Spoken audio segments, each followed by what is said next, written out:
नमस्कार दोस्तों, मैं सी दिनेश स्वागत करता हूं आपका अपने YouTube channel simple tax with C Dinesh पर। दोस्तों, हमारी जीएसटी की जो सीरीज चल रही थी उसमें हमने जो लास्ट सेक्शन हमने पढ़ा है वो पढ़ा था हमने section number 12 time of supply of goods. दोस्तों, मैंने उस वीडियो में भी आपको बताया था कि हमारे ये टाइम ऑफ सप्लाई के दो सेक्शन है, तो ये मान के चलिए कि दोनों जुड़वा बहनें हैं। ठीक है, जिसमें से एक बहन हम पहले पढ़ चुके हैं, section 12 time of supply of goods. आज हम दूसरे को पढ़ने जा रहे हैं, वो है हमारा time of supply of services. Time of supply of services. दोस्तों, सेक्शन 12 में मैंने बताया था कि जब गुड्स की सप्लाई होती है तो उसकी इसमें हमारा जो अर्लियर देखा जाएगा, क्या अर्लियर डेट देखी जाएगी, date of issue of invoice या फिर डेट ऑफ पेमेंट। और उसमें फिर मैंने बताया था कि एडवांस के ऊपर जीएसटी नहीं लगता, लेकिन उसके लिए एक नोटिफिकेशन आया था 66/2017। इसमें लिखा हुआ था कि अगर कॉम्पोजिशन लेवी का केस है सेक्शन नंबर 10 के अंदर, तो एडवांस पे भी जीएसटी आपको देना पड़ेगा। क्लियर था? अब दोस्तों, हम लोग जो बात कर रहे हैं वो हम बात कर रहे हैं section number 13 time of supply of services. इसमें हम सबसे पहले तो सब सेक्शन 1 इसका क्या बोलता है, मैं पहले ये आपको बोर्ड पे एक बार समझा देता हूँ पूरा एक सेक्शन। उसके बाद में मैं आपको इसकी लीगल लैंग्वेज भी पढ़ा दूंगा कि लीगल लैंग्वेज में इसमें क्या लिखा हुआ है। सबसे पहले, liability to pay tax arise at time of supply means जैसे ही टाइम ऑफ सप्लाई निर्धारित हो जाती है, ठीक है, जैसे ही टाइम ऑफ सप्लाई निर्धारित हो जाएगी वैसे ही हमारा liability to pay tax, tax पे करने की लाइबिलिटी अराइज हो जाती है। मींस गवर्नमेंट को अपना हिस्सा चाहिए जैसे ही टाइम ऑफ सप्लाई डिसाइड हो गई। यहां तक क्लियर है? अब दोस्तों आते हैं हम लोग इसके सब सेक्शन 2, जो कि इसका मेन इंपॉर्टेंट सेक्शन है, सब सेक्शन 2 और सब सेक्शन 3। ठीक है, जो कि हमें बताता है कि टाइम ऑफ सप्लाई मानी कब जाएगी सर्विसेज के केस के अंदर। तो दोस्तों, सर्विसेज के केस में time of supply earlier of the following means time of supply हमारी बनेगी सर्विसेज के केस में, वो जो नीचे डेट दे रखी है इनमें से जो भी पहले आ जाए, जो भी अर्लियर डेट आ जाएगी वही डेट आपकी टाइम ऑफ सप्लाई बन जाएगी। अब कौन कौन सी डेट दी हुई है? सबसे पहले जो इसके सबसेक्शन 2 के क्लॉज ए में दे रखा है, उसने बोला हुआ है date of issue of invoice under section 31 means section 31 के हिसाब से अगर date of issue of invoice अगर इश्यू कर दिया गया है तो हम वही डेट मान लेंगे जिस डेट पे इनवॉइस को इश्यू किया है। सेक्शन 31 क्या बात करता है? वो हमारे इनवॉइसेस की बात करता है, टैक्स इनवॉइस की। देन वो फर्दर कहता है कि आप इसके रूल रेफर करो जहां पे हमारी इसकी डेट लिखी हुई है। दोस्तों, रूल नंबर इसके अंदर जो हम रेफर करेंगे वो रूल नंबर है 47। Rule number 47। जैसे ही हमारी सप्लाई निर्धारित हो जाएगी, उसमें जब यूज करा गया है लैंग्वेज, उसमें बोला गया कि जैसे हमारी सप्लाई निर्धारित हो जाएगी सर्विसेज की, उस डेट से 30 दिन के अंदर हमारे को इनवॉइस इशू करना होता है। मींस कितना दिन? 30 डेज। बट अगर ये बैंक, एनबीएफसी या फिर इंश्योरेंस कंपनी है, इंश्योरेंस, तो ये जो डेट हमारा 30 डेज है ये हो जाता है हमारा 45 डेज। फिर जैसे ही हमारी सप्लाई निर्धारित हो गई, जैसे ही हमारे को पता चल गया कि हाँ ये सप्लाई बन जाएगी अब सर्विसेज की, तो उसी डेट से 30 दिन के अंदर आपको इनवॉइस इशू करना होता है। ठीक है, 30 दिन में 30 days, date of issue of invoice within 30 days, within 30 days as per section 31। और सेक्शन 31 के किस रूल कैसे बताया उसने? उसने रूल 46 बताया। रूल 46 ने हमें बताया रूल नंबर 47 में जाओ। रूल नंबर 47 में ये डेट लिखी हुई है कि 30 दिन के अंदर आपको, या 45 दिन के अंदर आपको इनवॉइस इशू करना होता है। पहला डेट क्लियर है? और या फिर date of payment whichever is earlier, whichever is earlier, इन दोनों में से जो भी हमारी अर्लियर हो जाएगी, अर्लियर। ठीक है, मींस या तो हमने इनवॉइस इशू कर दिया हो या हमें पेमेंट मिल गई हो सप्लायर को। अगर सप्लायर को पेमेंट भी मिल गई है तो भी टाइम ऑफ सप्लाई बन जाएगी और हमारे को लायबिलिटी पे करनी पड़ेगी। मींस सर्विसेज के केस में एडवांस के ऊपर भी जीएसटी आपको पे करना पड़ेगा, बट गुड्स के अंदर ऐसा नहीं था। ये इतना सा एक फर्क है इसके अंदर, जो कि मैंने आपको सेक्शन 12 की क्लास में बताया था कि इसमें और इसमें थोड़ा सा डिफरेंस आएगा। वो डिफरेंस, पहला डिफरेंस यही है इसके अंदर। पहला समझ में आ गया? तो क्या बनेगी time of supply? Earlier of the following में date of issue of invoice और date of payment whichever is earlier. First, date of issue of invoice means आपने इनवॉइस टाइम पे इश्यू नहीं किया, इनवॉइस टाइम पे issue नहीं हुआ, invoice not issue on time means within 30 days या within 45 days आपने invoice को इश्यू नहीं किया। तो सेक्शन 13 का सबसेक्शन 2 का क्लॉज बी बोलता है date of provision of service means जब आपकी सर्विस कंप्लीट हो गई, या फिर और डेट ऑफ पेमेंट या फिर पेमेंट की date whichever is earlier. Earlier यहां तक क्लियर है? पहला date of issue of invoice और date of payment whichever is earlier, दूसरा date of provision of service और date of payment whichever is earlier. ये provision का case जब लगेगा अगर हमने इनवॉइस टाइम पे इश्यू नहीं किया, ठीक है। तीसरा वो बोलता है date on which recipient show service, या फिर अगर ऊपर दोनों में से नहीं पता कर पा रहे तो आप ये देख लो रिसिपिएंट जो बंदा है जिसने सर्विसेज ली हैं आपसे, उसने अपनी बुक्स के अंदर कब एंट्री करी है, उसने कब वो सर्विस मान लिया है अपनी बुक्स के हिसाब से। ये बहुत रेयर केस होता है, it is a rare case, ये बहुत रेयर होता है। नॉर्मली हम ऊपर दो में ही फॉल कर जाते हैं, बट अगर रेयर केस होता है ये भी हो सकता है। अब एग्जाम्पल के लिए मान के चलिए हमने इनवॉइस इशू करना था 30 दिन के अंदर, मींस हमारी सप्लाई जो हमारे को सर्विसेज का पता चल गया वो हमारे को 1/4 को पता चल गया, 1/4/26 को। यहां से 30 दिन काउंट करोगे तो 1 तारीख काउंट करने से तो कितना होगा 30/4/26, ठीक है। 30/4/26 date of issue of invoice करने की डेट थी ये। पेमेंट हमें मिल गया 25/4/26 को। तो इन दोनों के हिसाब से क्या बन जाएगा date of issue of invoice? ये 25/12, ठीक है, अर्लियर ऑफ द फॉलोइंग। अब ध्यान से समझिएगा कि डेट ऑफ पेमेंट जो यहाँ पे बार बार बोल रहा है, ये डेट ऑफ पेमेंट जो बोल रहा है, डेट ऑफ पेमेंट कब बोलता है? डेट ऑफ पेमेंट का जो मतलब है, एक्सप्लेनेशन क्या है? डेट ऑफ पेमेंट का एक्सप्लेनेशन है कि जिस दिन सप्लायर के बैंक अकाउंट में या तो पेमेंट क्रेडिट हो जाए या फिर सप्लायर अपनी बुक्स के अंदर एंट्री कर दे विच एवर इज अर्लियर, ठीक है, whichever is earlier. Date of payment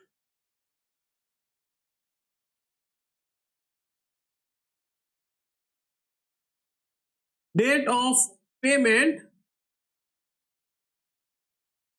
credit in bank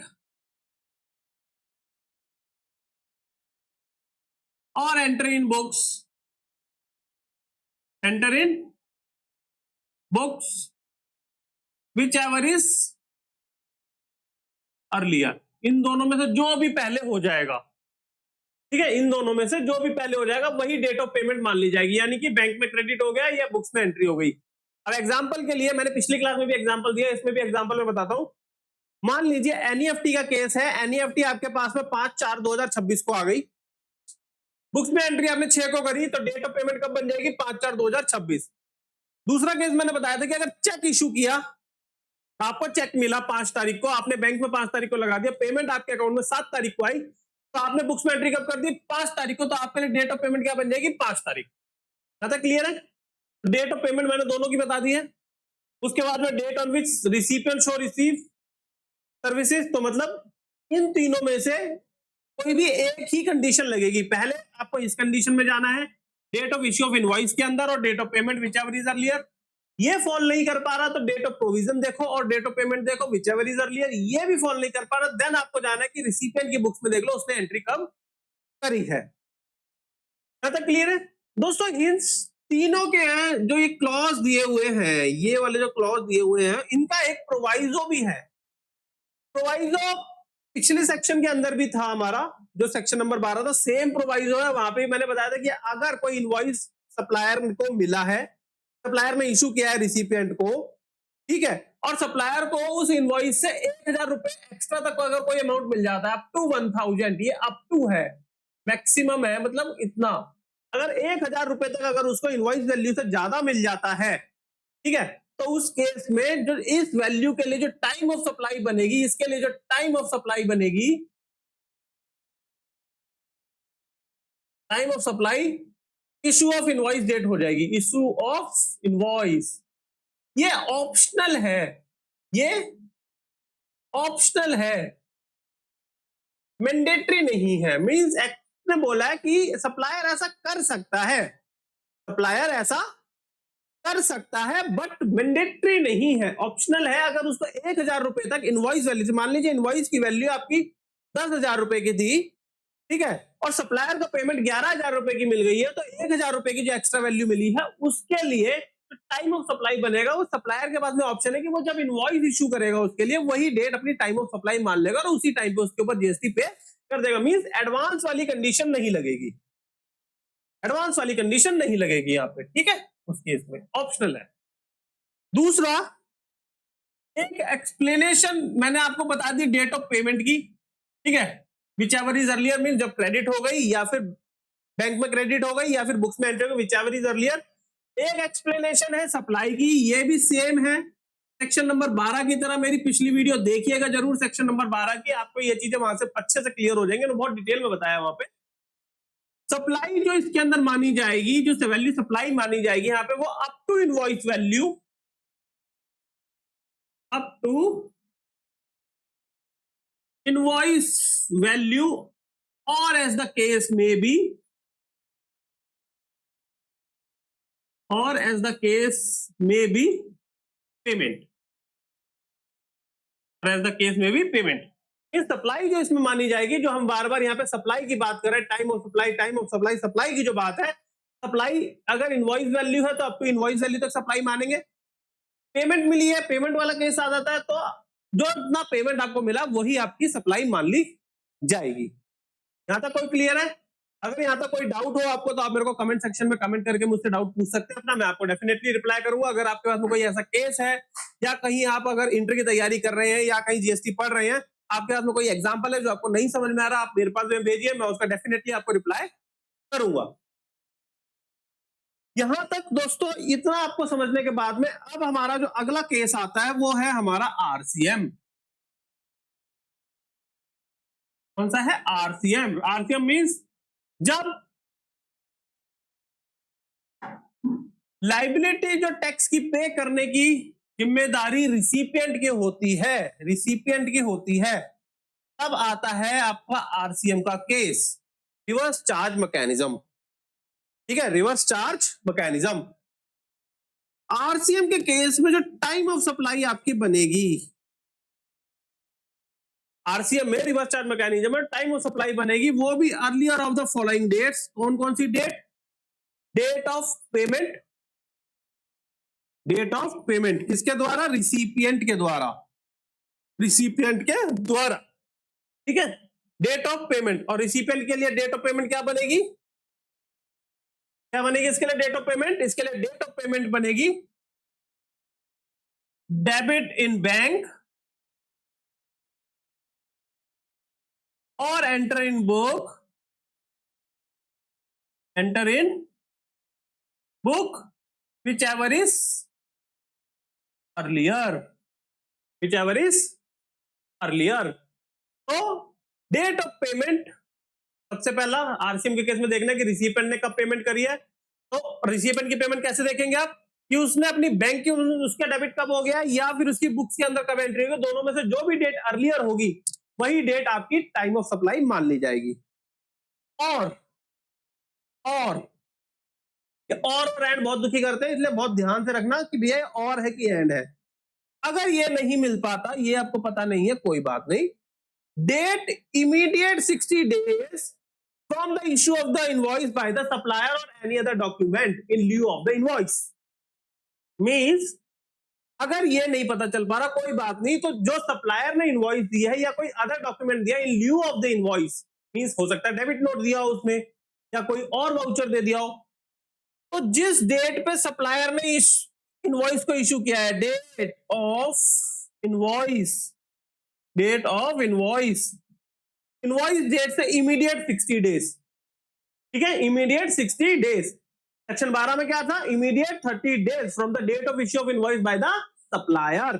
और वहां पे डेट ऑफ पेमेंट की जगह पे क्या था? Date of receipt of goods, date of receipt of goods. यहाँ पे क्या है? Date of payment or date of immediate 60 days from the date of issue of invoice by the supplier or any other document in lieu of the invoice, और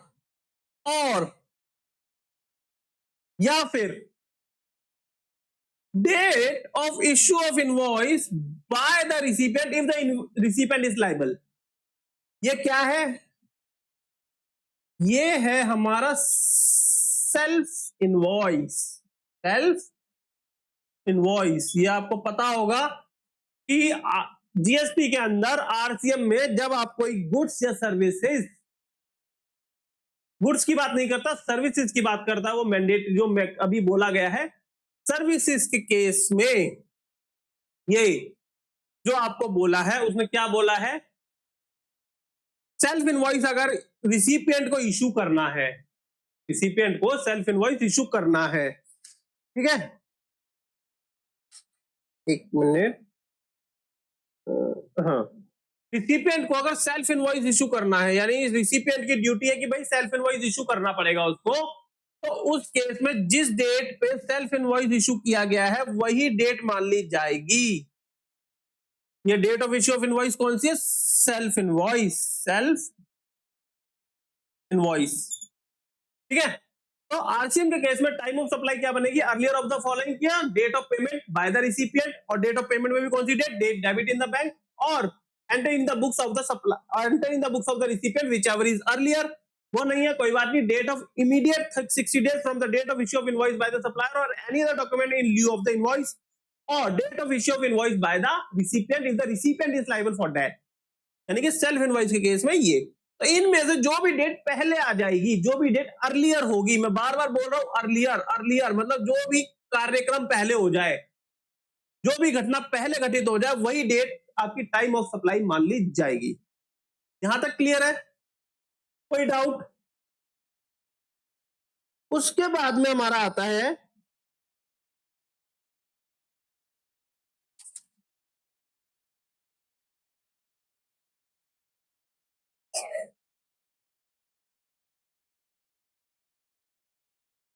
उसके बाद में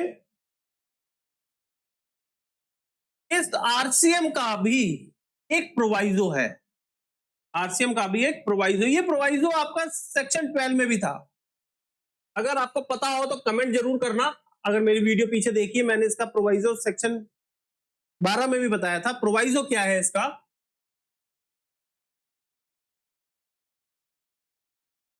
proviso of section 3, उसने क्या बोला कि अगर आपका डेट ऑफ पेमेंट नहीं पता, यानी कि क्लॉज ए नहीं पता आरसीएम का, डेट ऑफ इमीडिएट 60 डेज भी नहीं हो पाया, क्लॉज बी भी फेल हो गया, date of issue of invoice by the recipient वो भी फेल हो गया, मतलब रिसिपिएंट से भी नहीं पता चल पाया उसने कब इनवॉइस इशू किया, तो उस केस में जो टाइम ऑफ सप्लाई आपकी बनेगी, जो टाइम ऑफ सप्लाई बनेगी वो क्या मान ली जाएगी? Date in which recipient enter in books of account, service in books of accounts। ज्यादा क्लियर है? मीन्स अगर रिसिपिएंट की बुक्स की एंट्री देख लो, फिर उस केस में अगर आपके ऊपर के तीनों क्लॉज फेल हो जाते हैं, तीनों क्लॉज नहीं बता पा रहे आरसीएम के, तो फिर आप देखो भाई रिसिपिएंट ने अपनी बुक्स में कब एंट्री करी हो सर्विसेज की, वही डेट आपकी टाइम ऑफ सप्लाई मान लेंगे। यहां तक क्लियर है? कोई डाउट? उसके बाद में एक और आता है इसमें, वो क्या है?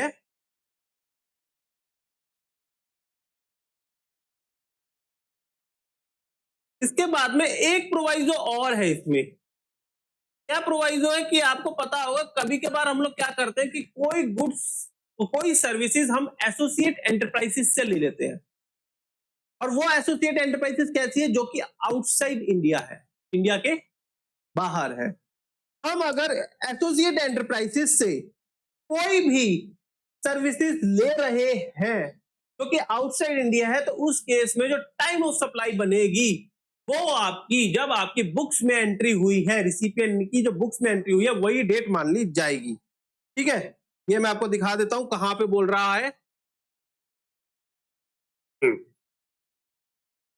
ये है हमारा इसके प्रोवाइजो में, provided further that in case of supply by the associate enterprises where supplier of service is located outside India, the time of supply shall be the date of entry in the books of accounts of the recipient supply or the date of payment whichever is earlier. Means associate enterprises के case में इसके एक proviso और है, एक proviso और है इसका, एसोसिएटेड एंटरप्राइजेस, एसोसिएटेड एंटरप्राइजेस, और ये भी कौन सी, outside India, outside India.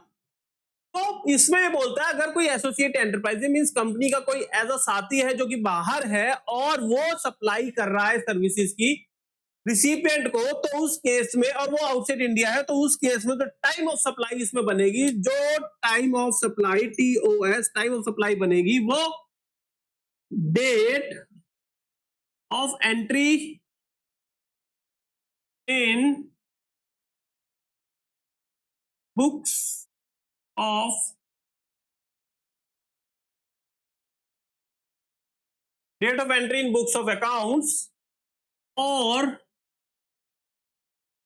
Date of payment whichever is earlier।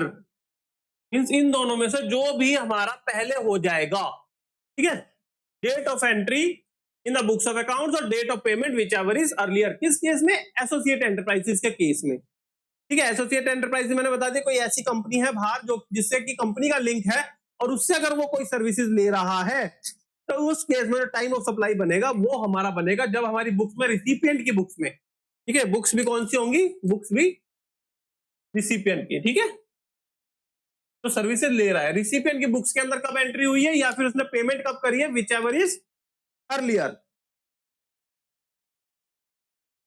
उसके बाद में आपका सब क्लॉज, इसका जो 4 है, सब क्लॉज 4 इसका भी डिलीटेड है, सब क्लॉज 4 डिलीटेड फ्रॉम 1/10/2025, ये अमेंडमेंट थी, ठीक है।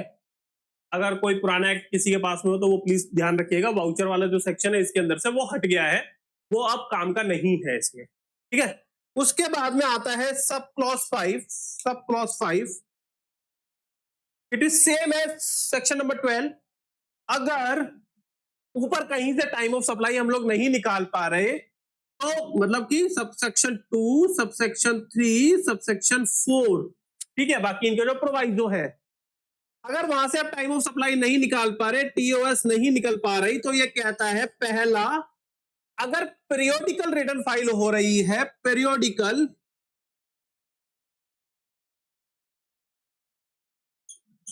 रिटर्न फाइल हो रही है, तो रिटर्न फाइलिंग की डेट, पीरियोडिकल रिटर्न फाइल, तो date of return filing, date of return filing, ठीक है। और अगर ये नहीं है तो कोई बात नहीं, जिस डेट पे आप पेमेंट कर रहे हैं टैक्स की, डेट ऑफ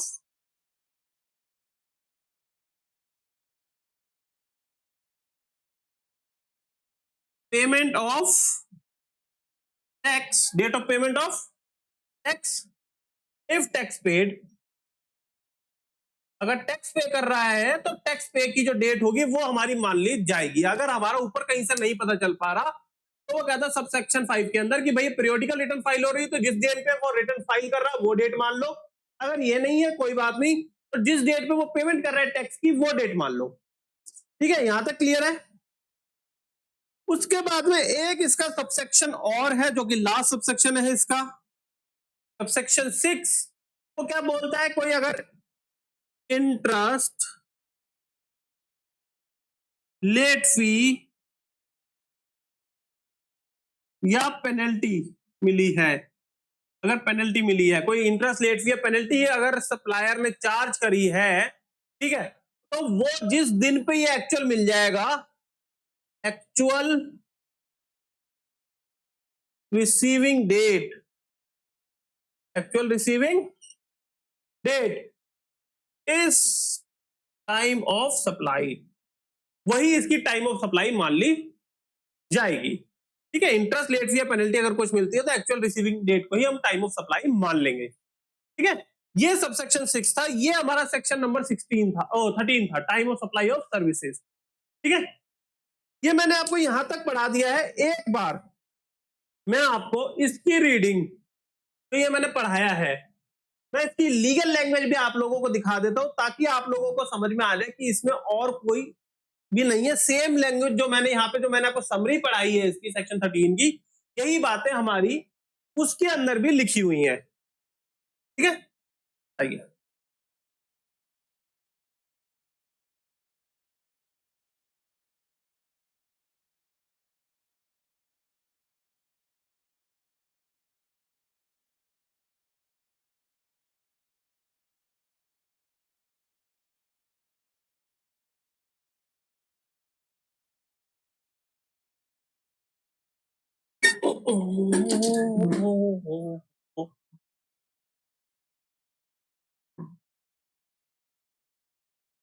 तो देखिएगा दोस्तों,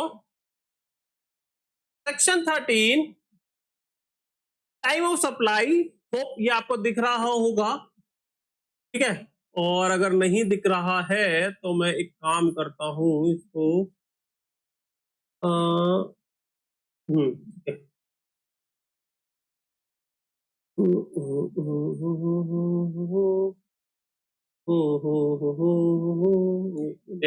एक minute,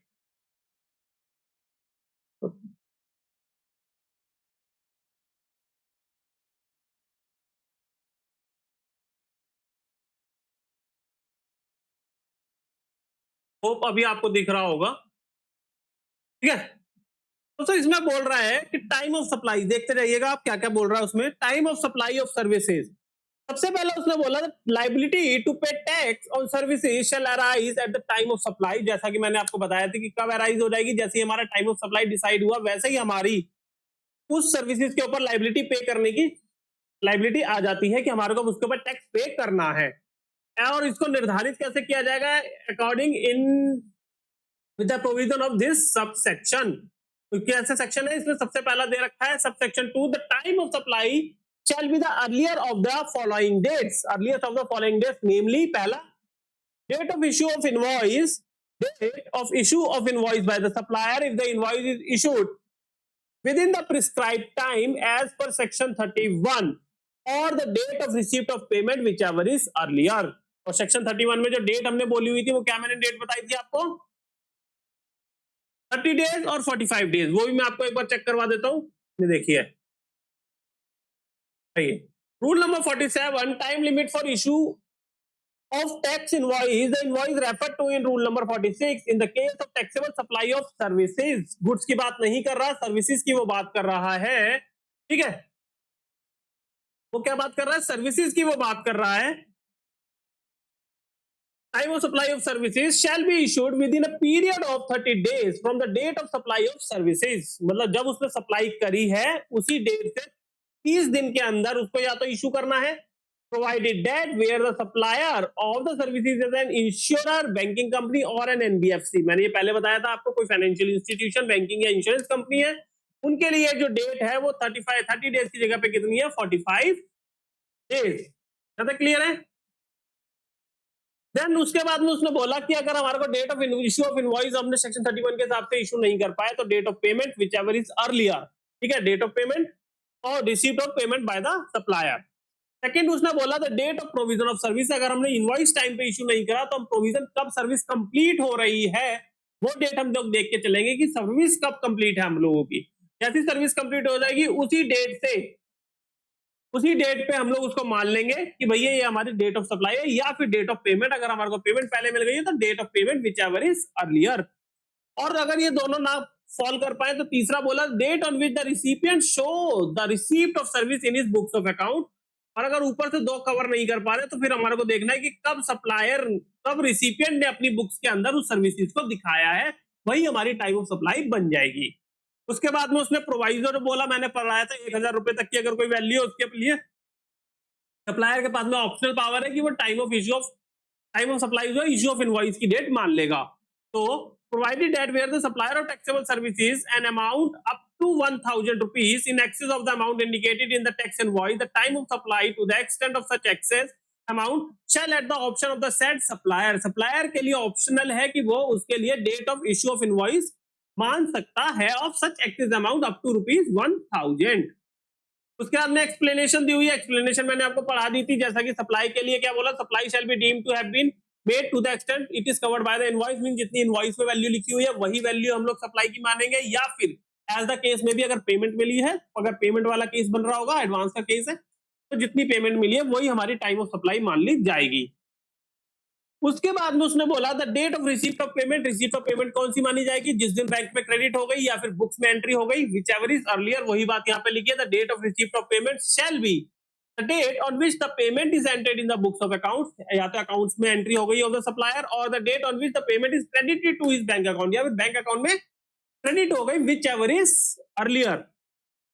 In case of supplies in respect of which tax is liable to be paid or reverse charge, RCM के केस में, रिवर्स चार्ज के केस में हमारा टाइम ऑफ सप्लाई क्या बनेगा, the time of supply shall be the earlier of the following date, कौन कौन सी, first the date of the payment as entered in the books of the recipient, in the books of the recipient, or in the books of the recipient, or the date on which the payment is debited to his bank account, या तो recipient ने अपने books के अंदर entry कर दी या फिर उसके बैंक अकाउंट में डेबिट हो गए, विच एवर इज अर्लियर, दोनों में से जो डेट अर्लियर होगी वही आरसीएम के केस में टाइम ऑफ सप्लाई बन जाएगी। अगर वो नहीं पता चल पा रही तो हम लोगों को क्या देखना है, the date immediate 60 days from the date of issue of invoice by the supplier और any other document in lieu of the invoice, यानी कि सप्लायर ने जिस डेट पे इनवॉइस इशू किया उस डेट से इमीडिएट 60 डेज काउंट कर लो, 60 दिन काउंट करो, उस 60 दिन पे जाकर के देख लो, तो या तो वो टाइम ऑफ सप्लाई बन जाएगी आपकी, और अगर वो भी नहीं पता चल रही तो कोई बात नहीं, आप ये देखो क्या रिसिपिएंट ने कोई इनवॉइस इशू किया, मींस अगर सेल्फ इनवॉइस का केस है और डेट, तो उस केस में वो डेट बनेगी जिस डेट पे रिसिपिएंट ने सप्लाई के लिए, उस सप्लाई के लिए मतलब सेल्फ इनवॉइस बनाया है। तो वही अगली बात लिखी है, the date of issue of invoice by the recipient in case where invoice is to be issued by the recipient, self invoice, provided that where, अगर ऊपर clause A B C fail हो जाते हैं तो कोई बात नहीं, रिसिपिएंट की बुक्स के अंदर एंट्री देख लो, कब उसने अपनी बुक्स के अंदर सर्विस की एंट्री करी है, वही date of supply, time of supply मान लेंगे। So provided that where it is not possible to determine the time of supply under clause A or clause B or clause C, the time of supply shall be the date as entry in the books of accounts of the recipient of the supply। तो supplier जो है वो recipient की books of account के अंदर supply की date देख ले, वही डेट आपकी टाइम ऑफ सप्लाई मान ली जाएगी। उसके बाद फर्दर प्रोवाइजो एसोसिएट एंटरप्राइजेस के लिए प्रोवाइडेड, जिसमें बोला कि अगर एसोसिएट एंटरप्राइजेस आउटसाइड इंडिया है, उससे अगर कोई सर्विसेज ली है, तो जिस दिन रिसिपिएंट ने अपनी बुक्स के अंदर एंट्री करी है वो डेट, या फिर जिस दिन उसकी बैंक से पेमेंट हो गई है वो date, whichever is earlier date of payment. So provided further that in case supply by the associate enterprises where the supplier of the service is located outside India, the time of supply shall be the date of entry in the books of accounts of the recipient of the supply or the date of payment, whichever is earlier। date of payment की definition मैंने आपको बता दी है, recipient की books के अंदर देखेंगे या तो जिस दिन पेमेंट उसने बुक्स में एंट्री कर दी या बैंक डेबिट हो गया, which ever is earlier, associate enterprises के केस में। देन इसके बाद में वो बोलता है क्लॉज 4 आपका जो है ओमिटेड है, मैंने डिलीटेड है, बता दिया 1 अक्टूबर 2025 से हट गया है। क्लॉज नंबर सब सेक्शन 5 जो बात करता है वो बात करता है कि अगर ऊपर जो sub section 2 sub section 3 sub section 4 तीनों फेल हो गए, कोई बात नहीं, सब सेक्शन 5 बोलता है कि जिस दिन पे आपने अगर पीरियोडिकल रिटर्न फाइल कर रहे हैं तो पीरियोडिकल रिटर्न की जो डेट है, मतलब जिस डेट पे पीरियोडिकल रिटर्न फाइल हुई है वो डेट मान लो टाइम ऑफ सप्लाई, और अगर वो नहीं है तो कोई बात नहीं, जिस दिन पे टैक्स पे कर रहा है सप्लायर वो डेट मान ली जाएगी कि वो टाइम ऑफ सप्लाई है। तो यही बात इसमें लिखी है, where it is not possible to determine time of supply under the provision of subsection 2 subsection 3 और subsection 4, the time of supply shall in a case where a periodical return has to be filed, अगर periodical return file हो रही है तो be the date on which such return is to be filed. Date of return to be file बोला, जिस डेट पे return file करे, ड्यू डेट की बात नहीं कर रहा है, मैं बार बार बोल रहा हूं, पिछले सेक्शन में भी मैंने बोला था ड्यू डेट नहीं देखी जाएगी, जिस डेट पे वो रिटर्न फाइल कर रहा है वो डेट टाइम ऑफ सप्लाई बनेगी। ठीक, अगर ऊपर कहीं डिसाइड नहीं हो पा रही, या फिर in any other case be the date on which tax is paid, या फिर जिस में टैक्स वो पे कर रहा है वो डेट आपकी टाइम ऑफ सप्लाई मान ली जाएगी। एंड सबसेक्शन 6 जो इसकी बात करता है वो क्या बोलता है कि अगर टाइम ऑफ सप्लाई अगर कोई इंटरेस्ट, लेट फी या पेनल्टी वगैरह मिल रही है तो उसके लिए जो टाइम ऑफ सप्लाई बनेगी वो जिस दिन आपको वो पेमेंट मिल जाएगी वही डेट मान ली जाएगी। So the time of supply to the extent it relates to an addition in the value of supply by way of interest, late fee or penalty for delay payment or any consideration shall be the date on which the supplier receives such payment। तो जिस डेट पे वो supplier को payment मिल जाएगी वही date आपकी time of supply बन जाएगी। यहां तक क्लियर है? कोई डाउट? और अगर इससे रिलेटेड कोई भी डाउट अगर आपको होता है तो आप मेरे को कांटेक्ट कर सकते हैं, मेरे यूट्यूब पेज के ऊपर मुझे कमेंट छोड़ दीजिएगा, मैं डेफिनेटली उसका रिप्लाई करूंगा। बाकी मैंने अपना नंबर आपको शेयर कर रखा है, मैं फिर शेयर कर देता हूँ 9555160601। My name is CA Dinesh and my Insta page is ca._dinesh। आप वहां पे भी मुझे फॉलो कर सकते हैं। अगर कोई डाउट है तो आप मेरे को वहां पर जाकर भी डीएम कर सकते हैं, मैं डेफिनेटली वहां से भी आपके मैसेज को देख करके मैं आपको रिप्लाई कर दूंगा। और कोई भी डाउट आपको जीएसटी से रिलेटेड होता तो डेफिनेटली मुझे कॉल कीजिए, मैं आपकी कॉल भी पिक करूंगा। डेफिनेटली आपका जो भी सॉल्यूशन, बेस्ट पॉसिबल सॉल्यूशन होता है जीएसटी के अंदर as per act, as per case studies और एज पर रूल्स, वो मैं आपको प्रोवाइड कराऊंगा। और अगर कोई बच्चा सीए एंट्री की तैयारी कर रहा है या फिर कोई फाइनल की तैयारी कर रहा है जो कि इनडायरेक्ट टैक्स पढ़ रहा है तो वो भी मेरी वीडियोस को देख सकता है। मैं डिटेल में आपको बेयर एक्ट के थ्रू पढ़ाता हूँ, मैं लीगल लैंग्वेज जो बेयर एक्ट में लिखी है वही लैंग्वेज आपकी रेफर करके चलता हूँ। बाकी मेरा अगर ये पेज आपको अच्छा लगता है, मेरी यूट्यूब की वीडियोस अगर अच्छी लग रही है तो मेरे चैनल को लाइक एंड सब्सक्राइब कर दे। मैं दिनेश मिलूंगा आपसे अगली वीडियो में, तब तक के लिए बाय बाय।